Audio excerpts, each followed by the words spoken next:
Hello, everyone. Good morning, good afternoon, good evening, wherever you are on the planet. It is such a pleasure to join you live with Professional Beauty and especially with Carol Phillips, live from the US. We are now going to unveil some of the exciting takeaways that you will be able to see and hear in London with Professional Beauty returning to Excel on the 2nd, 3rd, and 4th of March. That's right. Although Professional Beauty, the trade show with hundreds of exhibitors, will be open on Sunday and Monday, there will be some networking sessions starting at Excel on Saturday afternoon 2nd. So you can always go to the website, see the program, and see what's happening. But for now, we are joined by Carol Phillips with over 20 years of experience inspiring clients all over the world, not just having them focus on what they do, but refocusing to work smarter, not harder, using, Carol, your inside track to build traffic, sales, of course, customer loyalty, especially in today's challenging business climate. Your clients include iconic brands like Canyon Ranch, Estée Lauder, Excel, Hilton Worldwide, Miraval, Redken, Rosewood, The Red Door, Waldorf Astoria. The list goes on. I just started from C to W, but on your website, Beauty Smarts, there are so many others. You are a regular keynote in the US, like at the ISPA conference, where we met about 15 years ago. You are also a Citizco diplomat, one of the first World Wellness Weekend ambassadors in the US, and we are thrilled to welcome you in London at Excel in just a few more days. I have my passport ready to go, Jean-Guy. And no COVID passport needed this time. You can just come as you are, bring your smile, bring your passport, and we'll be happy to have you. Speaking of COVID, just with a little twinkle in my eye, although our profession has been hurt really severely in those years, what are you seeing post-COVID with sales? It's very interesting, Jean-Guy, because what has happened is a couple of things. One, COVID kind of called to attention that retail can save some beauty businesses, because prior to that, a lot of, salons and spas, they, plunking along with retailing, but then all of a sudden the business was shut down. And then all of a sudden was, hey, if you need product, we'll run it out and do curbside delivery, to your car. And literally I kept seeing the post, it's saving us, it's saving us. We had no idea we could make this much money. And then when everybody got back into practicing and they're face to face with clients, what I am seeing right now, and it is a huge deterrent, is that I do believe we have a little bit of that post-COVID mentality. Everybody was isolated. Financially, everybody was struggling. So you take an industry, a beauty and wellness that typically has never been trained to sell. Then they have the mental anguish of COVID. Then you have the financial, restrictions with COVID.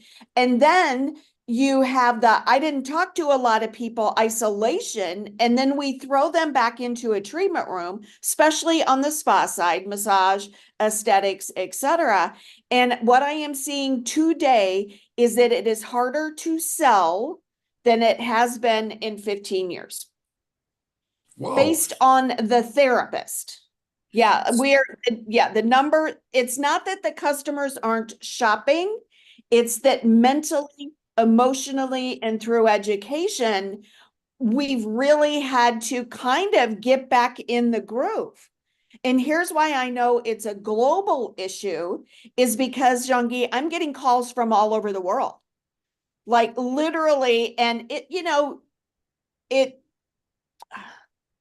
I don't want to say, how do I want to say it? I'm a straight shooter. It's like Yes, all of a sudden straight. everybody has, it's like everybody's popped up and went, oh my gosh, we are struggling with retail. And because they weren't even doing it well before COVID, Now you layer in mental, financial, emotional, and it's sometimes, and I will use the expression, it's like pulling teeth to get anybody to open their mouth and communicate. Now, can we overcome it? Absolutely. Absolutely. But it is harder today than it was 15 to 20 years ago with retailing in general on our side of the industry. So if sometimes things get lost in translation, not just for me with my French ears, but maybe for some people around the world listening to us, because professional beauty has connections in South Africa, in India, of course, in the UK, in the GCC, where they recently held a convention. What I hear is it's harder and harder to sell for the therapist, or is it harder and harder for the clients to buy in a spa or salon setting with all of the online offers that they have?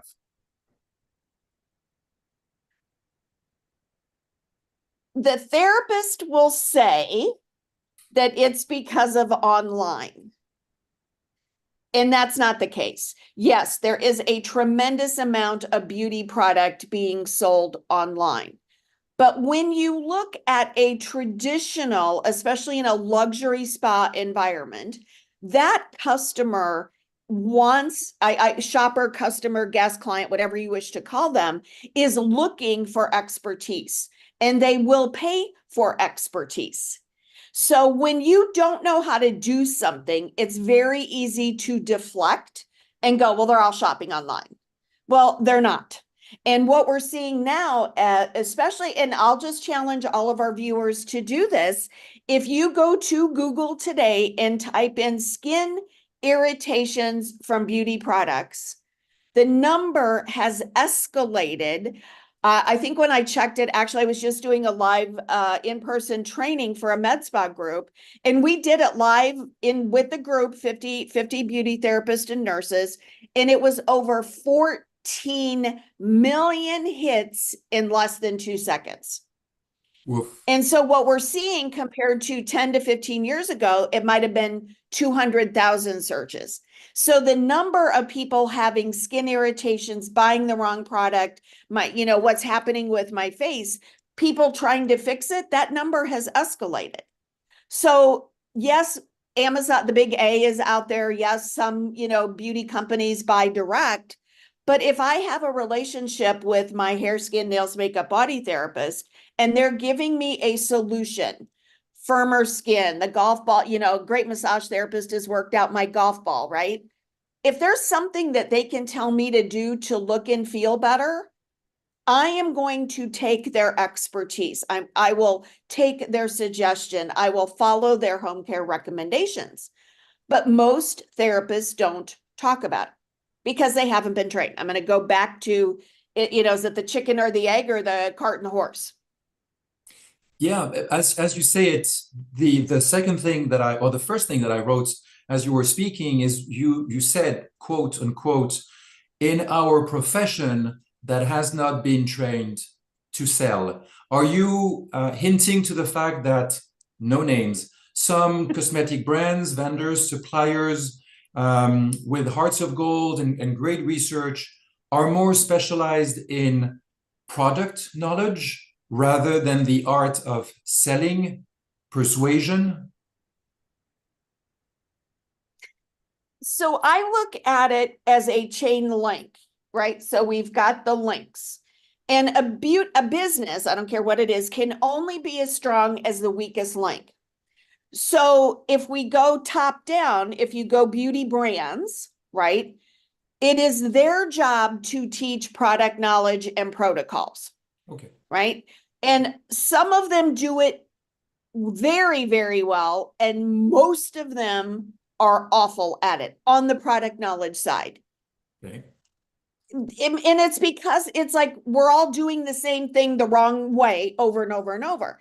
And it's almost like it's show and tell, like in kindergarten here in the US, here's our cleanser, here's what it does, it smells great, and then they pass it around. That's not teaching product knowledge. And then on the flip side, I don't believe it's your beauty vendor's job to teach the service providers how to sell. right? I would be thrilled if they just knew product knowledge and protocols from the vendor.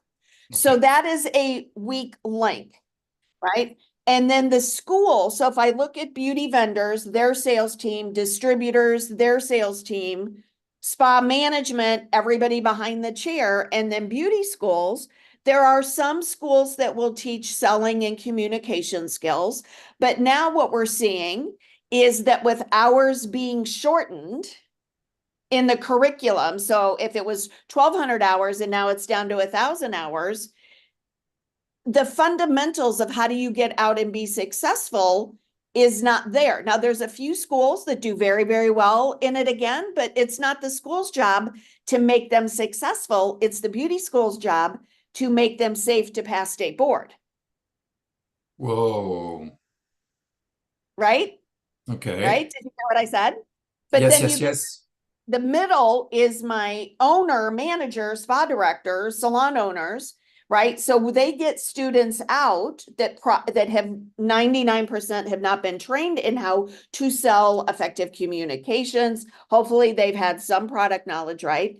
And then we put them on the floor or with a guest. There's not an onboarding process. There's not a success path of how do I be successful if I go to work for you. And then we go up front and there's, 50, 60, 100 bottles up front. And what do we say about it? So I'll use the equation. You can go online to YouTube and learn how to boil an egg. Yes. That does not make you a chef, No. right? You can learn how to boil an egg, but it doesn't make you a chef. And what I have found, having done this for multiple decades, is that if we give the beauty professionals the skills on what to say and how to say it, and they practice it, the beauty business will see success, guaranteed. So that's when you come in. The professionals have gone to school, they passed their exams. That was the main objective of the school. Right. They met the vendors, maybe one, maybe several, as they changed spas or salons, because apparently the market is extremely fluid, and jumping from one position to a next sometimes helps the therapist to be trained, increase their value on the market, jump to another place, learn from another vendor, new protocols, and as they go. But then it is up to the spa manager or the spa director to share this knowledge of selling, or that's when you come in with the teachings you do directly with the brands, with the spas, with the groups, the online training also you offer? Right. And there are multiple people like me that do it. I mean, granted, I've been doing it for multiple decades and I work the whole food chain. But yes, I mean, we've got to really, put our finger in the dike, if you will, and stop the water from leaking out of the boat because it is a huge missing link. So It's just such if I may, please do. um, there was one location that I did a SWOT analysis for. And I actually trained their front desk team. And while I was there, they asked me to stay multiple days. I mystery shopped each location. I met with all the department leads and we created the SWOT analysis. And this location is a salon spa, med spa, and they do it right. Branding is right. Pricing is right. Reputation is right. Products on the shelf is right. And they're an $11 million operation, right? And when we started looking at the numbers and what was happening by not having the team trained, right, effectively, they were leaving $1 million a year on the table. $1 million, just because we hadn't trained and the staff wasn't talking. So it's not So, like we're talking about how to squeeze in more people to raise your numbers.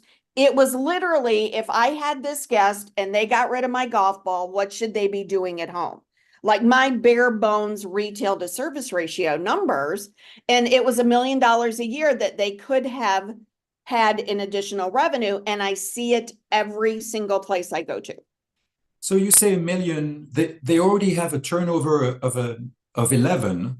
and they could be adding another one to go to 12, which is less than 10% of their turnover, when usually cosmetic brands or so many consultants say your spa should be turning over 20 to 30% in retail.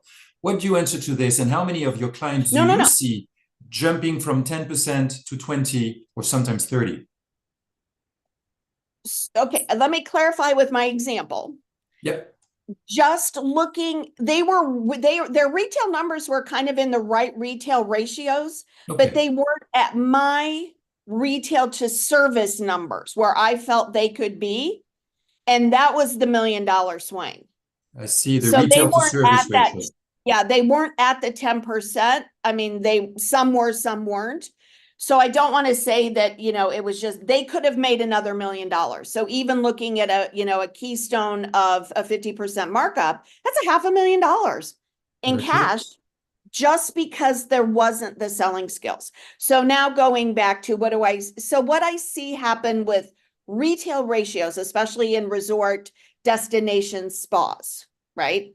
Yep. And a lot of their retail numbers now come from logo wear, t-shirts, hats, cups, and skin, body, nails, makeup, hair. Those numbers are reducing, and logo wear, easy impulse sales are increasing. And what do you see with day spas? Because I'd like to hear the takeaways that the delegates coming from the UK, coming from Europe, will hear from you. Dollars, yes, that's your home, that's your background, that's your your Or garden. should I say pounds? Yeah, I mean, if you use pounds and euros when you're in London, it will be champagne to the ears of the people listening, but we understand dollars also.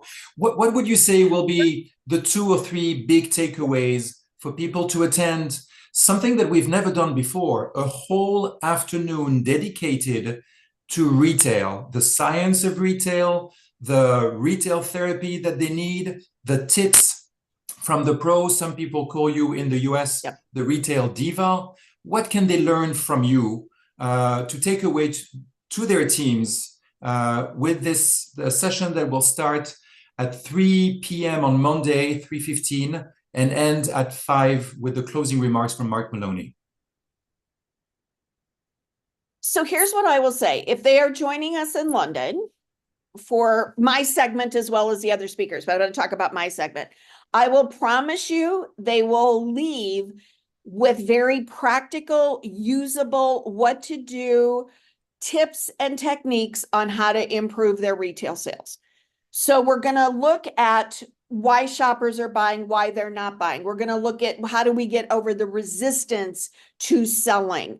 We'll look at my magic formula when it comes to what's happening with your team, who's selling, what's not selling, and who do we need to focus on for the next 12 months. So in our short time this morning, I can't give you the whole 90-minute lecture, Of but what course. I will promise you is that it will be fun. We're gonna, it's very interactive, and it works across the globe because everybody wants to look and feel better, right? And so is there something that the spa director, manager can set up the retail department to be correct? And then so here, I'll do this as we wrap up. There's only 2 ways that you can boost your beauty business. One is by the looks of the beauty business, retail, lighting, displays, merchandising, etc., your product mix, your branding statements. And the second is by what everybody is saying to the customer to help them to purchase the ideal lotion and potion goop or goo. So if we can focus on those 2 things, which I will do in our time together, is then there's some very tangible takeaways that, go back to, and let's see what happens. Long-term, short-term strategies. Absolutely. And for having been one of your fervent attendees at the iSpa, many iSpa conferences where you spoke so eloquently, very high in energy, very rich in information, extremely practical, sometimes down to earth to get the message understood, but also big picture so that everyone understands. Because previously you did mention beauty therapists, but then you also mentioned receptionists, because it's not just the responsibility of someone in a treatment room to do it. It's really a team's effort to prepare the sales and then to conclude the sale, whether in the treatment room or at the cashier or at the reception desk during checkout. Any last thought? Because I know, again, you're a straight shooter, and if we can hear what you usually say, that will be my last question to a therapist who says, look, Carol, I love my clients. I love the treatments that I do. I take care of them with all of my heart. That's why they always keep coming back to me. But selling, that's not my thing. No, I'm a people's person. I work with my heart. I don't sell. What do you respond to this as we wrap up? I'm going to say three things. One, that is a deflection. You know me, Jean-Guy. So one, it's a deflection. I'm an artist. I don't sell. I'm a therapist. They're only coming in for my hands, right? It goes back to they don't know what to say. Two is that, yes, they are heart-centered, which I love, which we have to be in this industry. But what I will say to them is, okay, what you're telling me then is you only care about your client for the 60 minutes that they're with you. What do they do for their hair, skin, nails, makeup, or body until they see you the next time? And my massage therapists get this a lot because of the constant pounding that we do to our body, right? So if I only get one massage a month, okay, it's morning for me here in the US. I haven't had a lot of coffee. So I'm going to say it's about 800 hours a month, right? So if I get one massage a month, I'm with you for 60 minutes, the best 60 minutes of my month. But then what do I do the other 800 hours? Right? So if the therapist goes, well, I care about them and I'm not going to sell, then I'm going to say, then you're not doing your job. Because what do they do the other 800 hours? If I've done a facial and they go, oh, it's soft, smooth, feels like a baby's butt. Okay, what do they do morning at night? Are they doing stuff morning at night to continue the results of the facial service?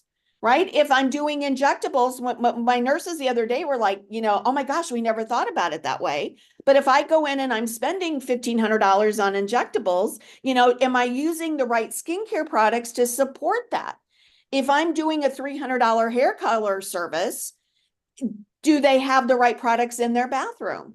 So therapists will always say, I don't want to be pushy. I want them to love me. It's all about my heart. And it all rewinds to they don't know what to say to make it comfortable, educational, and as a tool. And again, I'm just going to plant the seed. What do they do when they're not with you? So for me, they're cheating their client. So to me, and I can, I'll rile them up a little bit. It means they don't care. It means they're scared. It means they're afraid. It means they don't want to feel stupid. They don't want to be embarrassed. It has nothing to do with it's all about my heart. It's I don't want to be rejected. There's a layering with that. But again, I've seen it happen. One of our iSpa members, right? They gave me 55 massage therapists in a selling class. And they were all like this, like, you can't make me sell and blah, blah. And one young lady in the front actually said, and I know we're about out of time, actually said in one of our massage journals, it said that it is unethical to recommend product while under the influence of a massage. Oof. Okay. Did the sales training class. They loved it. We found a way to make it very, very comfortable for them. And they literally started doing 20% retail to service as massage therapists. Brilliant. So right. basically in the 15, 20 minutes we've covered, and thank you for your time getting up so early in the US and flying over the pond to meet us in London on for your specific session on the afternoon of Monday, 4th of March, starting around 3 p.m. And join us, all of you listening, UK, Europe. A lot of people will be coming also from Africa, some from the US. Some will be even flying from Australia and New Zealand to come and speak with you. So join us at London Excel with Professional Beauty, returning on March 2, Saturday afternoon, especially Sunday and Monday. And thank you, Carol, for showing us how we need to refocus by working smarter, and not just to look at the sales, but also building traffic and customer loyalty. I am thrilled to see you again in just a handful of days. Thanks, Carol. And for everyone, Bye-bye. you can find the program on professionalbeauty.co.uk. Bye for now. Thank you.